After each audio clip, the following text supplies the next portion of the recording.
सगळ्यात अगोदर ही प्रोसेस खूप महत्वाची असते. ज्यांना फुगलेली भाकरी पाहिजे असते, ज्यांना व्यवस्थित अशी छान बिना कडेला फाटता थापता आली पाहिजे.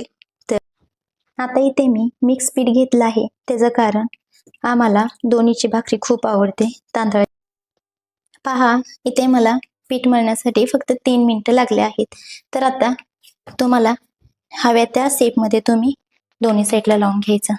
आता इथे पहा, काही जण असं करतात तर काही जण असं करतात.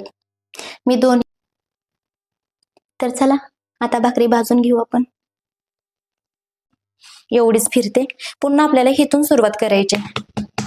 पुन्हा इथे आली, फिरली.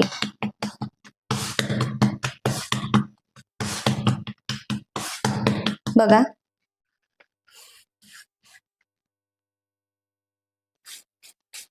बघा